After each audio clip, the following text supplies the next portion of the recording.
Welcome to While We Were Distracted, the podcast where we explore topics that often get overshadowed in the rush of daily life.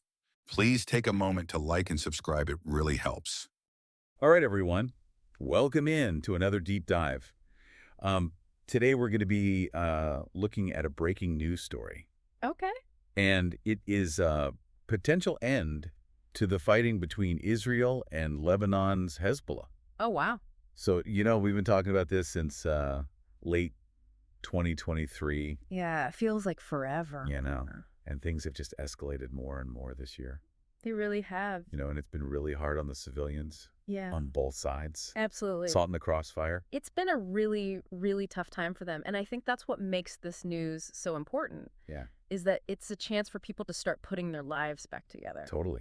And that's what we're going to be looking at in this deep dive. Yeah. We're going to be understanding what this ceasefire truly means. Yeah. Not just the words on paper, right, but what it could mean for the whole region. That's the key. Oh. These agreements have a way of setting off chain reactions, and we need to be ready for those. Yeah. So let's break down what we know so far. It sounds like this ceasefire is supposed to kick in at 4 a.m. their time tomorrow. Okay. November 27th. Got it. The big phrase everyone's using is permanent cessation of hostilities. It's a powerful statement for sure. And it suggests that both sides are really aiming for something more lasting than just a pause in the fighting. Yeah. But as always, the details matter. Right. And the agreement lays out this 60-day period where the Lebanese Army will be taking back control of their territory. Right. Bit by bit, while Israel pulls back its forces. Think of a city like Tyre. Right. Where Hezbollah has had so much influence, the Lebanese Army moving back in there. That's a big shift. It is. And you could bet there'll be some tension. Absolutely. And this isn't happening in isolation either. We have President Biden, who himself made the announcement from the White House Rose Garden. Yeah, talk about a spotlight. Talk about putting in the spotlight. He emphasized that Hezbollah and these other groups, considered terrorists by many, won't be allowed to threaten Israel's security. That's a strong message from the U.S. Right. It sounds like they're backing Israel but still supporting this ceasefire. Yeah. But he also made it clear, no U.S. boots on the ground. Right. Which makes you wonder who's going to make sure everyone sticks to the deal. Exactly. And that is a key question. Yeah. And speaking of key players, we've got to look at what Israeli Prime Minister Netanyahu is saying. Yeah. He's reportedly given the deal a thumbs up. Okay. And sent it over to his cabinet for approval. That's interesting because there's still a lot going on. There is. Yes. Keeping people in northern Israel safe. All those factors. Yeah. And Netanyahu has actually said that he sees this ceasefire as a way to focus on what he's calling the Iranian threat. Wow. So that's really interesting. Could be a strategic move on his part. Okay. By kind of highlighting Iran as this bigger problem, he might be trying to rally international support. Right. Or even set the stage for future actions. So even with this peace deal, it sounds like he's got his eyes on a whole other game board. Absolutely. And remember, even as these diplomats were hashing things out, there was still fighting going on just yesterday. Yeah. Israel carried out what they're calling extensive attacks on Hezbollah targets in Beirut. Oh, really? And Hezbollah hit back with missiles aimed at an Israeli military training camp. Wow. It's like they were trying to score one last point before the buzzer. Right. Almost like that. I'm really curious about those last-minute attacks. Yeah. Do you think it was just for show? Or could there be a deeper strategy at play? So much to unravel there. Yeah. But before we get too deep, what's the word on the street? Oh, good question. How's the rest of the world reacting to this ceasefire? Well, it's safe to say there's a collective sigh of relief from the international community. Yeah. This breakthrough is being welcomed with open arms. Oh, that's great. For instance, Josep Borrell, a top diplomat from the EU, has been pretty vocal, saying a ceasefire is absolutely crucial to stop Lebanon from completely falling apart. Sounds like everyone's holding their breath, hoping this is the real deal. They really are. But I'm guessing there's still some big worries. Of course, big one is making sure this agreement actually holds up. Right. Israel's defense minister, Israel Katz, has been calling for the UN to really step up and enforce things. Okay. He even issued a warning. Yeah. Any houses rebuilt in southern Lebanon that are used for what he considers terrorist activity will be demolished, and any threats to Israel will be met with force. So even with this handshake, there's still a lot of trust but verify going on. Yeah, it's a delicate situation, no doubt about it. And that's exactly what makes this deep dive so important. Right. We need to look beyond the headlines and try to understand what's really going on. Because this isn't just a story about two countries calling a truce. It's not. This has the potential to change the entire landscape of the Middle East. You got it. And that's exactly where we're headed next. Okay. We'll be unpacking those potential ripple effects All right. and what this ceasefire could mean for the whole region. Sounds good. Let's do it. It's interesting to think about this whole situation like a giant game of Risk, Yeah. where every move has consequences you might not see coming. Right. And one of those game changers is Iran. Ah, yes. Iran, Netanyahu definitely had them on his mind He did. when he brought up that Iranian threat. Yeah, and remember, Hezbollah doesn't operate in a vacuum. Right. They've got Iran backing them up both financially and ideologically. Yeah. So any deal that involves Hezbollah has Iran lurking in the shadows. Wow. Adds a whole other layer of 'Cause complexity. even though Iran wasn't sitting at the negotiating table, Right. there's still a major player in this whole thing. Absolutely. And that's something we have to consider as we try to figure out what this ceasefire could mean down the road. How will Iran react? Right. Will they try to sabotage the peace? Or could they see this as a chance to push their own agenda in the region? You know, those are the questions that'll be playing out in the months and years to come. It's like trying to solve one puzzle while another one's being dumped on the table at the same time. Perfect analogy. And to add even more pieces to the puzzle, we can't forget about what's happening in Gaza. Right. That conflict is still raging, Yeah. and it's hard to imagine the ceasefire won't have some kind of impact. Right.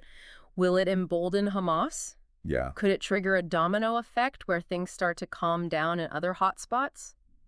Impossible to say for sure, but it's definitely a factor worth considering. So we're not just talking about peace between two countries here. Wow. This has the potential to shake up the entire power dynamic of the Middle East. Exactly. And that brings us to another crucial element. Okay. The role of the international community. Yeah. The U.S. and France were instrumental in getting this agreement to the table. Right. But will they be actively involved in making sure it works? Because as we mentioned earlier, President Biden said there won't be U.S. troops on the ground in Lebanon. Right. And that raises a big question. Yeah. Who will ensure that both sides actually stick to the terms of this deal? Yeah. Will it fall on the shoulders of the United Nations? Right. Or will other regional powers have to step in? And what about the Lebanese people themselves? Oh, that's such a good point. Do they have a role to play in making this ceasefire last? At the end of the day, the success of this peace hinges on whether both Israelis and Lebanese are truly committed to making it work. Right. It requires rebuilding trust, addressing past hurts, and finding some common ground. That sounds like a tall order, It is. considering all the bad blood and fighting that's happened between them. It is, but it's not impossible. Right. There have been times in the past when Israel and Lebanon managed to find some level of peace. Yeah. And if both sides can somehow choose dialogue and cooperation over violence and revenge, then maybe, just maybe, this ceasefire can be the first step towards a more peaceful future. I really hope that's the case. Me too. But even if this ceasefire does hold, there are still so many unanswered questions about what it means for the long term. Absolutely. Will this actually be the end of the fighting? Right. Or will it just be a temporary pause in a conflict that never seems to end? We can't know for sure. Yeah. But one thing is certain, this agreement has the potential to be a pivotal moment in the history of the Middle East. Which means it's more important than ever to stay informed It is. and understand all the different angles of what's happening. I couldn't agree more. The situation is complex, constantly changing, and full of nuances. Yeah. But by digging into the details, hearing different perspectives, and understanding the history behind it all, we can get a clearer picture of what's at stake and what the future might hold. This deep dive has been so insightful so far. It has. But I feel like we've only just scratched the surface. We have. There's still so much to explore, and that's what we'll be doing next. Okay. We'll be wrapping things up by looking at some potential future scenarios and considering what the ceasefire could mean for the entire region That was good. and maybe even the world. All right, so we're back and ready to wrap up our deep dive into this historic ceasefire between Israel and Lebanon. It has been quite a journey. Yeah, it really has. We've unpacked all the different layers of this story, We have. but I think we've gained some valuable insights along the way. Absolutely. We've explored the terms of the agreement. Right. We've considered the perspectives of the key players. Mm-hmm. And we've even ventured into those potential challenges and concerns. Yeah, but as we look ahead, the big question remains. Yeah. What does this ceasefire mean for the future of the Middle East? It is the question on everyone's mind, isn't it? It really is. Predicting the future is never easy. No. But I'm really curious to hear your thoughts. What are some of the scenarios that could play out in the coming months and years? Well, let's start with the most hopeful scenario.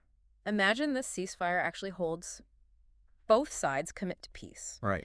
and it sets off a chain reaction of stability across the region. Maybe other actors will be inspired to choose dialogue over conflict. Yeah. It could even pave the way for a much broader peace process Right. that tackles some of the root causes of tension in the Middle East. That would be amazing. It would be a game changer. It would. But let's be real. Right. There are also some potential roadblocks we can't ignore. Of course. This situation's like a house of cards. Any number of things could topple it. Yeah. A sudden outbreak of violence, Right. a loss of trust interference from outside forces, Yeah. or even just a failure to address the legitimate concerns of both sides. It makes you realize how fragile peace can be. It does. And remember, this ceasefire isn't happening in a vacuum.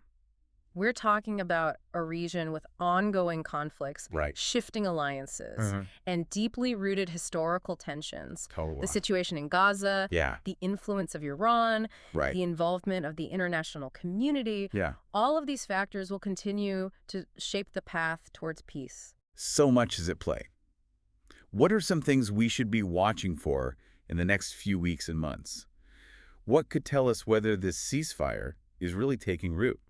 Okay, so first and foremost, any sign of renewed violence would be a major red flag. Okay. If either side breaks the agreement, it could unravel the entire process. Right.